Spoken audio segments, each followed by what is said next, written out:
My first thought was, no one talks about these people this way. And I felt that that was unfair.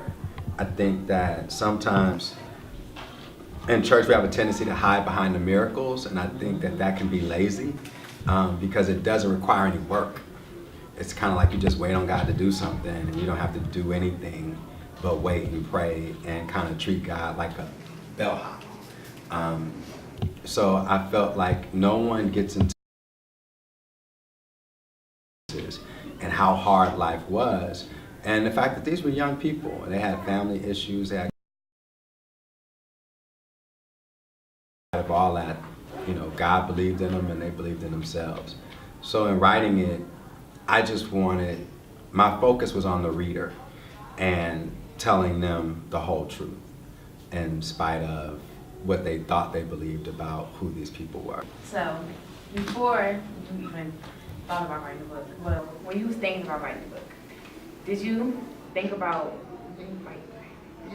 writing your personal information, like personal thoughts in the book, like what you've been through? You know? Yeah, I knew to make it current that I had to infuse my story too. And I had written a book earlier that was based on my life story, and nobody wanted it. And it's funny now, people want that book, but nobody wanted that book. They were like, oh, nobody knows you, you gotta be famous before you can write an autobiography. So when God gave me this book, it was easier to weave my story in as practical examples, and so that people could have somebody right now to relate to who's been through some things. But the focus was really just, all I could think about in writing this book were the people who would read it, and thinking that if they're going through anything like what I went through, they gotta know all of this. So it was hard being that honest, not only about my stuff, but about my mom's stuff and then my cousin's stuff. But all I cared about was helping save a life, really, because a lot of people going through what I went through don't make it. And if they still here, they make bad choices because of all that pain. They become addicts, alcoholics, hustlers, gang members, or just exist. You know, they go to work, they come home, they watch TV, they eat, they go to work, they come home. It's like, that's not a life. But sometimes it becomes that way because they don't dream anymore. And when your dreams die, it's a very miserable state to not have a dream. And I wanted to help people who didn't have a dream. I was going to say, when you were writing about your childhood and everything that happened with your mom and your family all together, how did you remember all the things that happened? Man, when you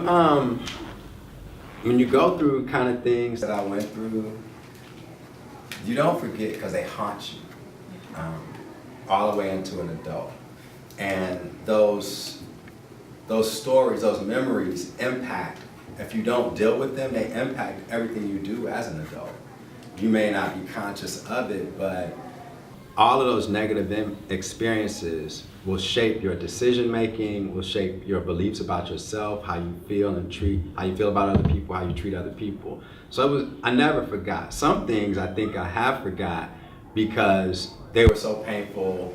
I think subconsciously I repressed them, but they're coming back.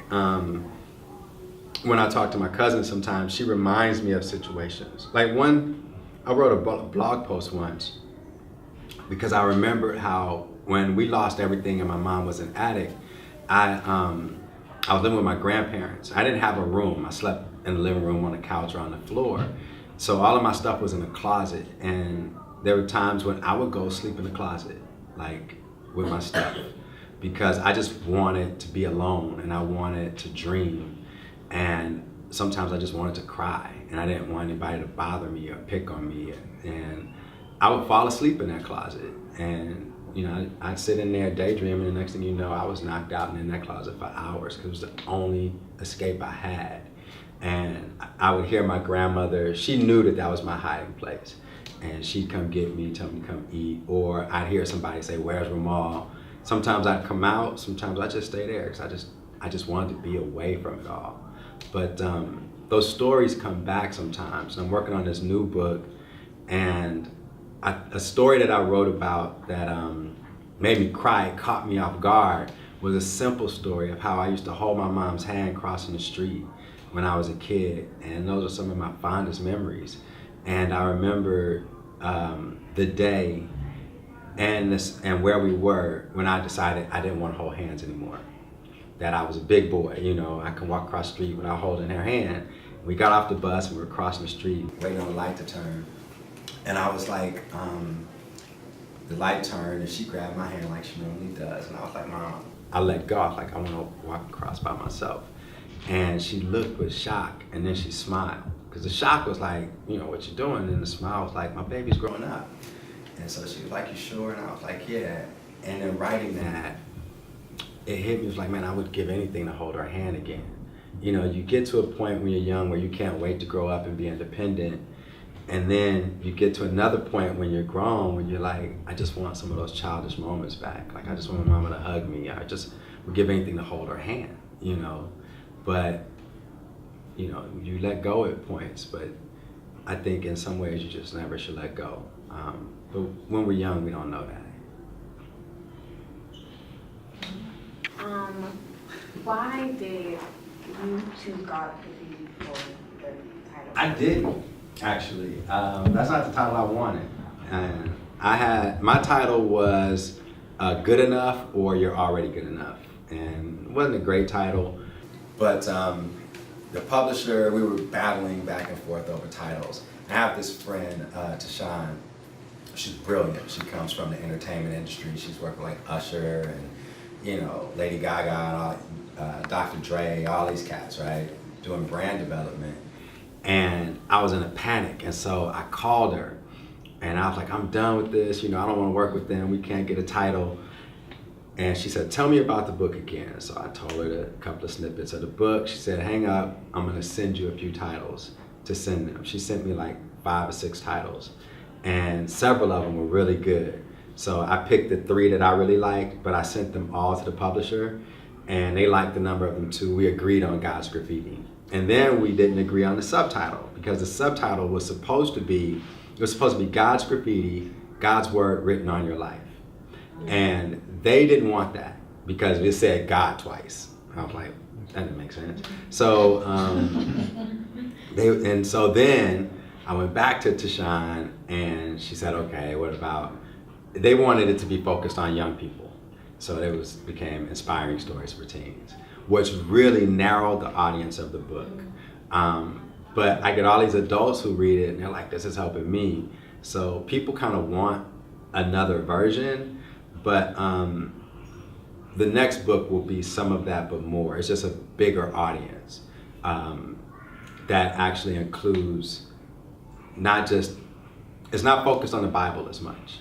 It's focused on current life stories more so. So it'll be a much broader audience for the next one.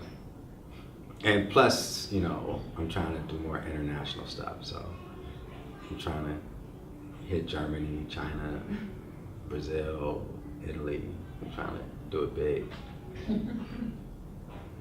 Okay, did you want the book to be for teens, or that was just the title? I mean, the subtitle. I wanted it to be for everybody who could relate. All